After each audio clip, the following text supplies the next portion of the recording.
দর্শন বিভাগের সম্মান তৃতীয় বর্ষের আমার প্রিয় শিক্ষার্থীরা, কেমন আছো তোমরা সবাই? আশা করছি তোমরা সবাই ভালো আছো, সুস্থ আছো। এই মহামারী করোনার সময়ে আমরা যে স্থবির সময়টি পার করছি, এই স্থবির সময়টিকেও তোমরা কাজে লাগাচ্ছ, আত্মমানবতার সেবায় এগিয়ে এসেছো। একই সাথে ঢাকা কলেজ কর্তৃপক্ষ আয়োজিত বিশেষ অনলাইন ক্লাসে অংশগ্রহণের মাধ্যমে তোমাদের স্বাভাবিক পড়াশোনাটিও চালিয়ে যাচ্ছ। প্রিয় শিক্ষার্থীরা, আজকে তোমাদের সাথে একটি নতুন কোর্স নিয়ে আমি কথা বলবো। তোমাদের সাথে এ পর্যায়ে আমরা কথা বলছি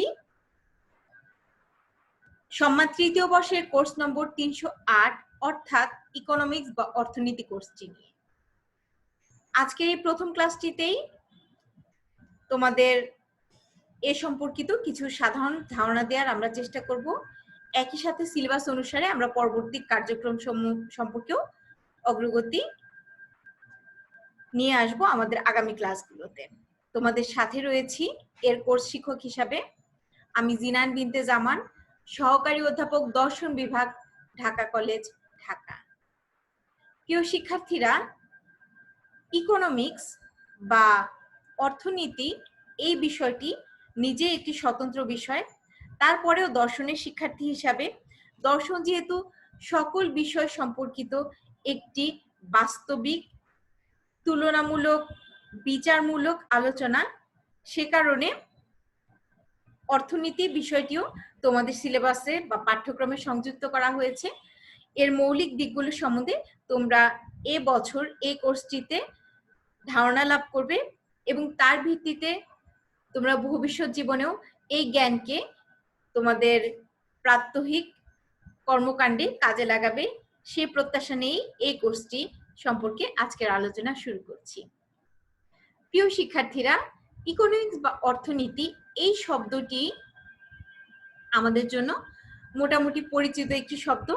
বর্তমান বিশ্বে বহুল আলোচিত যে শব্দগুলি রয়েছে বা যে প্রত্যয়গুলো রয়েছে, অর্থনীতি নিঃসন্দেহে তাদের মধ্যে একটি গুরুত্বপূর্ণ আলোচ্য বিষয়। অর্থনীতির ইংরেজি প্রতিশব্দ ইকোনমিক্স এসেছে গ্রিক প্রতিশব্দ ঐকোনমিয়া থেকে। ঐকোনমিয়া শব্দটির অর্থ হচ্ছে গৃহ সংক্রান্ত বা গার্হস্থ্য বিষয়।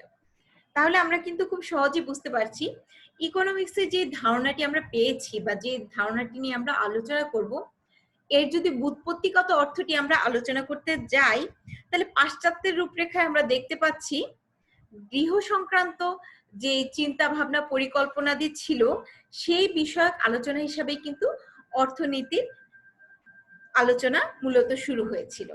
পরবর্তী সময়ে এই অর্থনীতি বিষয়ক অন্যান্য যে আলোচনা, সেদিকে যদি আমরা নজর দিই তাহলে দেখতে পাবো যে ইকোনমিক্স নিজেকে জ্ঞানের একটি স্বতন্ত্র শাখা হিসাবে প্রতিষ্ঠিত করেছে।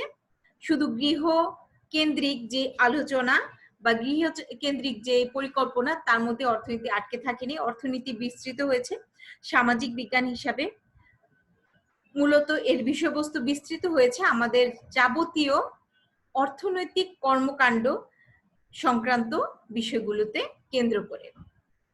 ইকোনমিক্স বা অর্থনীতির বাংলা প্রতিশব্দটি যদি আমরা ব্যাখ্যা করার চেষ্টা করি, তাহলে দেখা যাচ্ছে অর্থ সংক্রান্ত যে নীতি তাই হচ্ছে অর্থনীতি।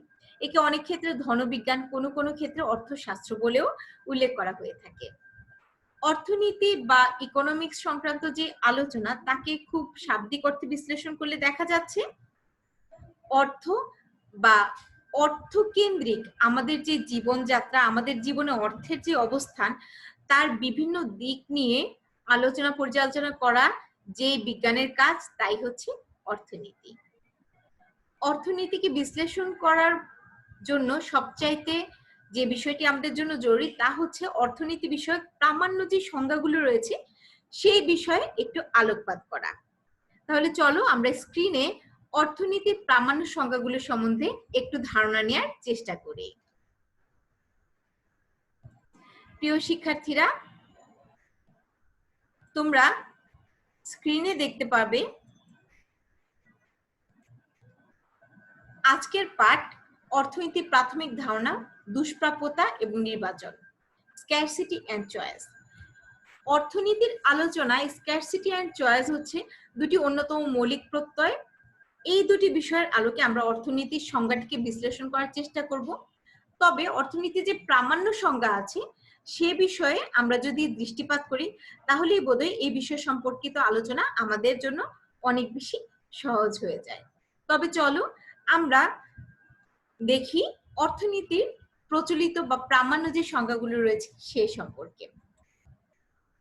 প্রিয় শিক্ষার্থীরা, ইকোনমিক্স বা অর্থনীতি সম্পর্কে উইকিপিডিয়াতে যে সংজ্ঞাটি আমরা দেখতে পাই সেখানে বলা হয়েছে, economics is the social science that studies how people interact with things and of value, in particular production, distribution and consumption of goods and services.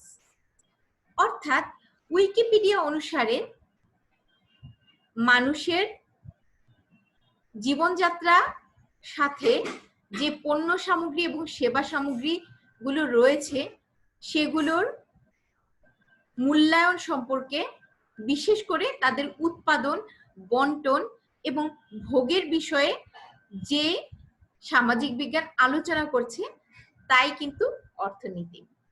সহজ কথায় অর্থনীতি হচ্ছে সমাজ বিজ্ঞানের সেই শাখা যেখানে মানুষের ভোগ্যপণ্য এবং সেবা সমূহের উৎপাদন, বন্টন, ভোগ সংক্রান্ত আলোচনাদি করা হয়ে থাকে। উইকিপিডিয়ার পরে আমরা অর্থনীতির জনখ্যাত অ্যাডাম স্মিথ, যিনি একাধারে একজন দার্শনিক এবং সমাজতত্ত্ববিদ, তার বিখ্যাত গ্রন্থ ওয়েলথ অফ নেশনে অর্থনীতির যে সংজ্ঞাটি দিয়েছে সে বিষয়ে একটু দেখার চেষ্টা করছি। তার মতে ইকোনমিক্স হলো an inquiry into the nature and causes of the wealth of nation। অর্থাৎ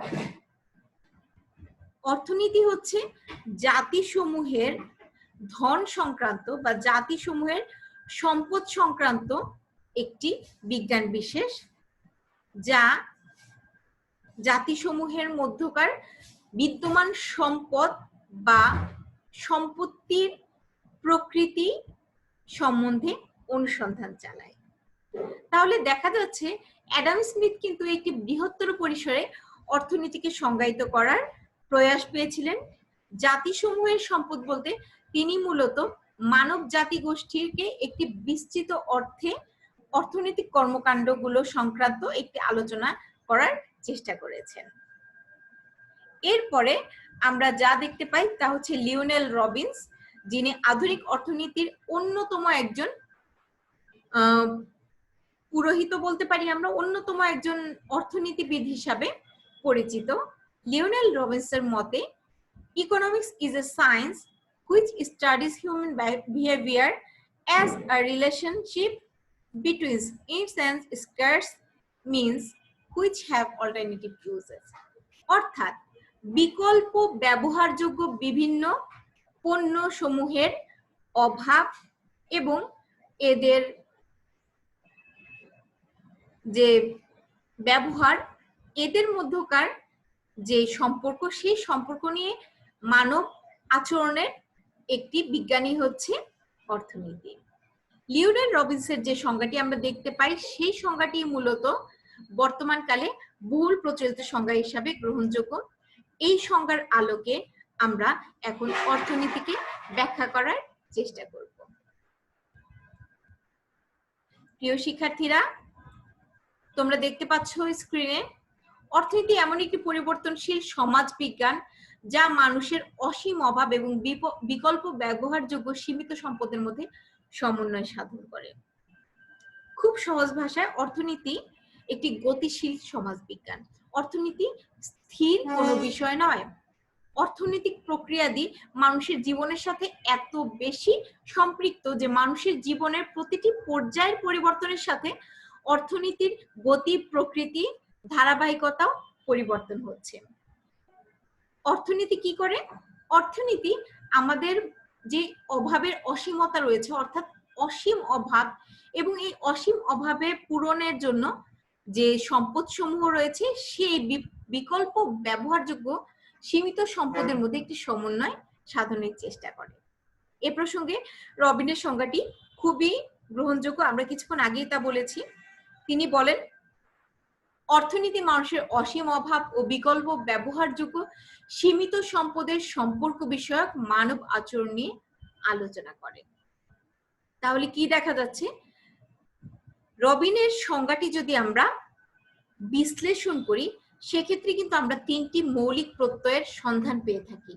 প্রত্যয় তিনটি হচ্ছে অসীম অভাব, সীমিত সম্পদ এবং বিকল্প ব্যবহারযোগ্য সম্পদ।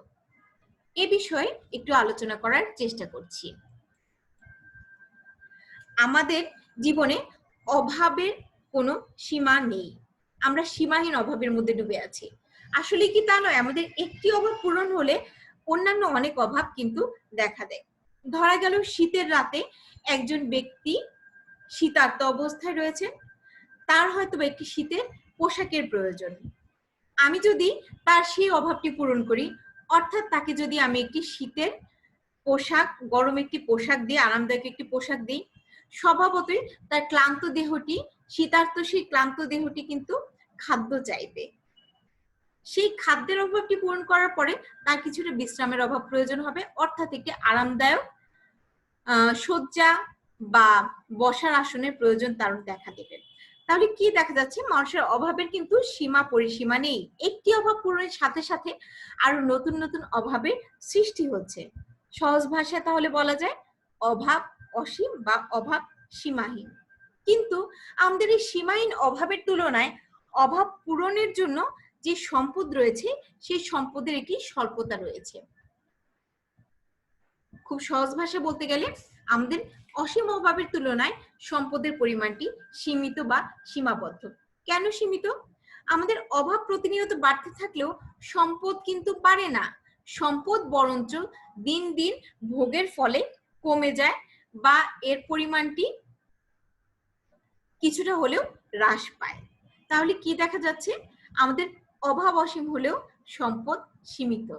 তাহলে রবিন্সের কথাটি কিন্তু খুবই উল্লেখযোগ্য। এক্ষেত্রে আমাদের সীমাহীন অভাবের সাথে এই যে সম্পদগুলো সীমিত। এরপর থাকছে সম্পদের বিকল্প ব্যবহার। সম্পদের বিকল্প ব্যবহার বলতে আমরা কি বুঝি? সম্পদের বিকল্প ব্যবহার বলতে আমরা বুঝছি একই সম্পদ বা একই অভাব পূরণের জন্য একাধিক সম্পদের ব্যবহারকে, বা একটির পরিবর্তে অপর একটি সম্পদ ব্যবহারের মাধ্যমে অভাব পূরণের প্রচেষ্টাকে। মনে করা যাক আমি একটি মিষ্টান্ন প্রস্তুত করব বা একটি মিষ্টি জাতীয় খাদ্য প্রস্তুত করব। এক্ষেত্রে আমি অবশ্যই চিনি ব্যবহার করার চেষ্টা করব, কিন্তু আমার যদি চিনিটি অ্যাভেলেবেল না হয় বা চিনি যদি আমি না পাই, আমার সামনে গুড় থাকলে আমি সেই গুড় দিয়েও কিন্তু চিনির অভাবটি পূরণ করতে পারি বা মিষ্টান্নটি প্রস্তুত করতে পারি। একইভাবে দেখা যাচ্ছে কোন একজন ব্যক্তির পানীয় অভাব দেখা দিয়েছে, তিনি যদি সরাসরি পানি নাও পান, পানি জাতীয় অন্য কোনো দ্রব্যাদি দিয়েও বা জলীয় পানযোগ্য অন্য কোনো দ্রব্যাদি দিয়েও কিন্তু তিনি তার সেই অভাবটি পূরণ করতে পারেন। তাহলে দেখা যাচ্ছে কি একটি অভাব পূরণের জন্য সম্পদের বিকল্প ব্যবহার থাকতে পারে। রবিন্স একথাই বলার চেষ্টা করেছেন যে অর্থনীতি মূলত কি করছে? অর্থনীতি আমাদের আচরণকে বিশ্লেষণ করছে। কোন ধরনের আচরণ? যেখানে আমার অসীম অভাবের সাথে আমি বিকল্প ব্যবহারযোগ্য সীমিত সম্পদের একটি মিথস্ক্রিয়া করে থাকি। নিশ্চয়ই তোমরা বিষয়টি বুঝতে পেরেছো। এবার তবে চলো আমরা আমাদের আজকের আলোচ্য যে মৌলিক দুটি প্রত্যয়, দুষ্প্রাপ্যতা এবং পছন্দ, স্ক্যারসিটি এন্ড চয়েস, সেদিকে একটু আলোকপাত করার চেষ্টা করি। রবিন্সের সংজ্ঞাটি যদি আমরা বুঝে থাকি বা রবিন্সের সংজ্ঞাটি যদি আমরা কিছুটা হলেও আত্মস্থ করতে পারি, তাহলে আমরা সহজেই পরবর্তী প্রত্যয় দুটিও বুঝতে পারবো। প্রিয় শিক্ষার্থীরা, দুষ্প্রাপ্যতা বা স্ক্যারসিটি বলতে আমরা সাধারণত যা বুঝে থাকি তোমরা একটু লক্ষ্য করো পর্দায়। Scarcity means that people want more than is available. Scarcity limits us both as individuals and as a society. As individuals, limited income and time and ability keep us from doing and having all that we might like. As a society, limited resources such as manpower, machinery, and natural resources fix a maximum on the amount of goods and services that can be produced. মানুষের জীবনে অভাব সীমাহীন হলেও অভাব পূরণের জন্য সম্পদ সীমিত। অভাবের যে সম্পদের এই স্বল্পতা বা অপর্যাপ্ততাকে বলা হচ্ছে দুষ্প্রাপ্য। খুব সহজেই কিন্তু আমরা বিষয়টিকে স্ক্রিনে দেখানোর চেষ্টা করেছি। মানুষের অভাব অসীম, কিছুক্ষণ আগে আমরা বললাম, কারণ একটি অভাব পূরণের ফলে আমার সামনে আরো নতুন অভাবের উৎপত্তি হচ্ছে। এই যে অসীম অভাব, সেই অসীম অভাব পূরণের জন্য আমাদের যে দ্রব্যাদি রয়েছে, যে সেবাগুলো রয়েছে, তা কিন্তু অভাবের সাথে পাল্লা দিয়ে বাড়ে না, বরঞ্চ নিত্য ব্যবহারের কারণে সেই সম্পদ বা সেই সেবাটি হ্রাস পায়, কমে যায়, ক্ষয় হয়, লয় হয়। তাহলে কি দেখা যাচ্ছে? অভাব অসীম হলেও অভাব পূরণের দ্রব্যাদি সীমিত। এই যে অভাব পূরণের দ্রব্যাদি বা সেবার সীমিত যে অবস্থা, তাকেই বলা হচ্ছে দুষ্প্রাপ্যতা বা স্ক্যারসিটি। স্ক্যারসিটি বা দুষ্প্রাপ্যতা শুধু যে ব্যক্তি ক্ষেত্রেই দেখা যায় তা কিন্তু নয়। স্ক্যারসিটি বা দুষ্প্রাপ্যতা ব্যক্তি জীবনে যেমন দেখা যায়, তেমনি সামষ্টিক বা সামাজিক জীবনের ক্ষেত্রেও লক্ষ্য করা যায়। তোমরা পর্দায় দেখতে পাচ্ছ, স্ক্যারসিটি বা দুষ্প্রাপ্যতা ব্যক্তিগত ক্ষেত্রে মূলত বোঝায় আয়ের স্বল্পতাকে। শুধু আয়ের স্বল্পতাই নয়, এর সাথে সময় বা যোগ্যতার স্বল্পতাও কিন্তু ব্যক্তিগত দুষ্প্রাপ্যতার অন্যতম একটি কারণ। এই আয়, সময় বা যোগ্যতার স্বল্পতার কারণে মানুষ তার পছন্দ মতো বা তার ইচ্ছে মতো অভাব পূরণ করতে অক্ষম হয় বা সমর্থ হয় না। মানুষের যদি অভাব অসীম অভাবের সাথে আয়েরও অসীমতা থাকতো, তাহলে হয়তো এই দুষ্প্রাপ্যতা বিষয়টি উল্লেখ হতো না। কিন্তু যেহেতু আমাদের আয় সীমিত কিন্তু অভাব অসীম, এই কারণে সীমিত আয় দ্বারা অসীম অভাব পূরণের ক্ষেত্রে আমাদের দুষ্প্রাপ্যতা দেখা দেয়। একইভাবে সময়ের ক্ষেত্রে বা আমার যোগ্যতার স্বল্পতার ক্ষেত্রেও কিন্তু অসীম অভাবের বিষয়টি আমাকে সীমাবদ্ধ করে রাখে। এই কারণে মানুষের বেলায় বা ব্যক্তিগত জীবনের বেলায় দুষ্প্রাপ্যতা একটি অন্যতম সমস্যা হিসাবে আবির্ভূত হয়েছে। একইভাবে আমরা যদি সমাজের ক্ষেত্রে বা সামষ্টিক জীবনের ক্ষেত্রে, সামষ্টিক মানবিক যে জীবন রয়েছে সেক্ষেত্রেও দুষ্প্রাপ্যতা বিষয়টি দেখতে চাই, সেখানে দেখতে পাচ্ছি সমাজের ক্ষেত্রে লিমিটেড রিসোর্সেস অর্থাৎ সীমিত সম্পদ বা সম্পদের সীমাবদ্ধতাই হচ্ছে সামাজিক দুষ্প্রাপ্যতার মূল কারণ। এই দুষ্প্রাপ্যতা বা এই সামাজিক সীমাবদ্ধতার কারণ হতে পারে মানব সম্পদের বা জনসম্পদের দুষ্প্রাপ্যতা, হতে পারে প্রয়োজনীয় যন্ত্রপাতির দুষ্প্রাপ্যতা বা প্রযুক্তিগত দুষ্প্রাপ্যতা, এমনকি প্রাকৃতিক সম্পদের স্বল্পতাও কিন্তু আমাদের সামাজিক জীবনের অভাব সমূহকে অনেক ক্ষেত্রেই সীমিত করে ফেলে বা অভাব পূরণের দ্রব্যাদিকে দুষ্প্রাপ্য করে ফেলে।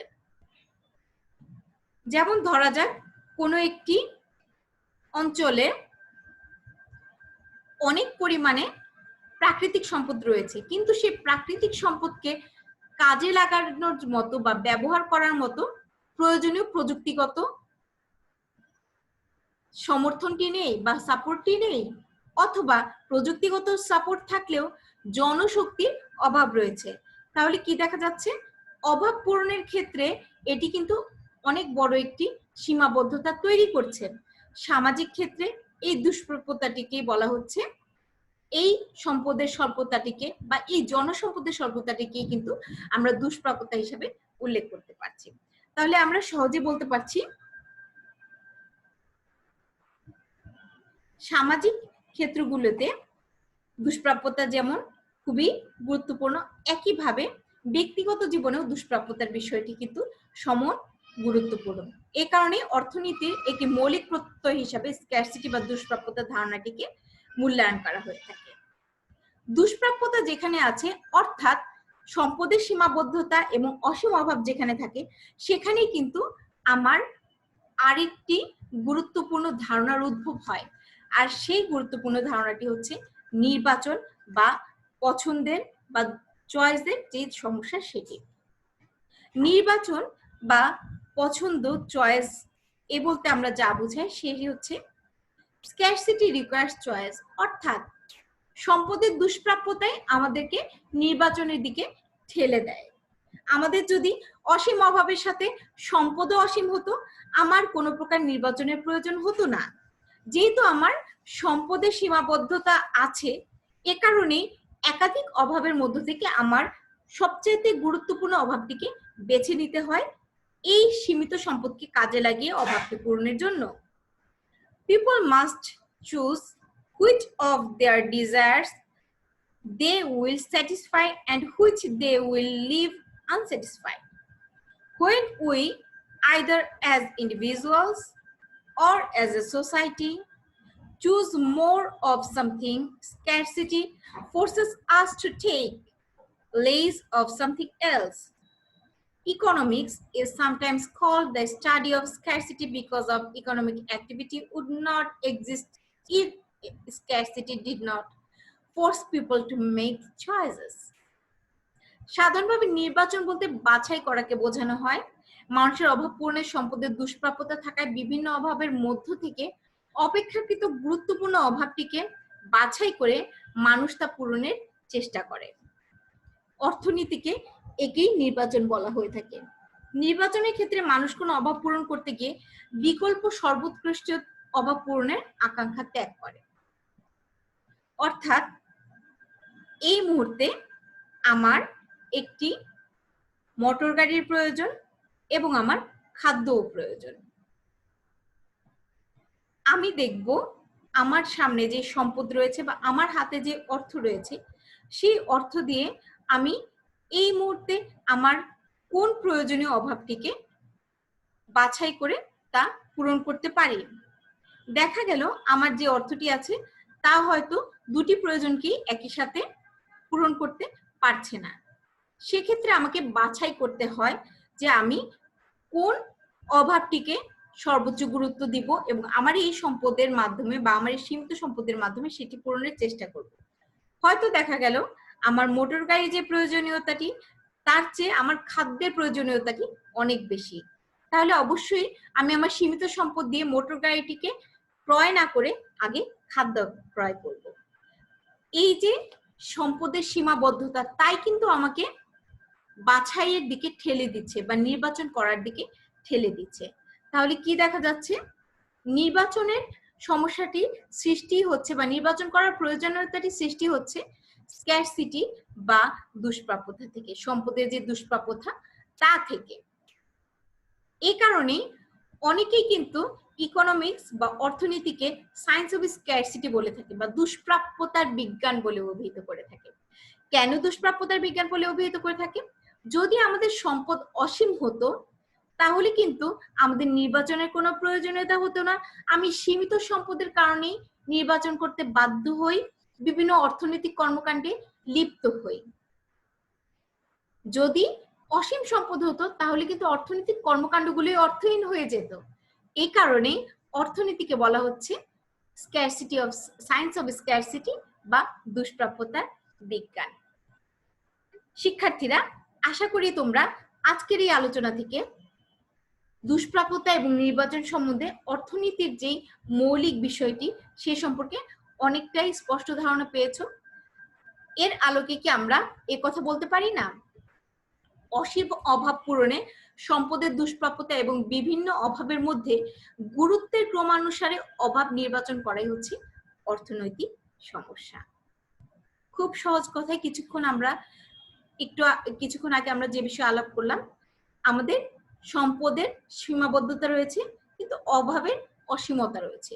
এই অসীম অভাব পূরণের জন্য এই যে আমাদের সম্পদের যে দুষ্প্রাপ্যতা তাই কিন্তু বিভিন্ন অভাবের মধ্যে আমাদের গুরুত্ব অনুসারে নির্বাচন করতে ঠেলে দেয় এবং সেই গুরুত্ব অনুসারে অভাব নির্বাচন করাকে কেন্দ্র করে অর্থনৈতিক সমস্যার উদ্ভব হয়।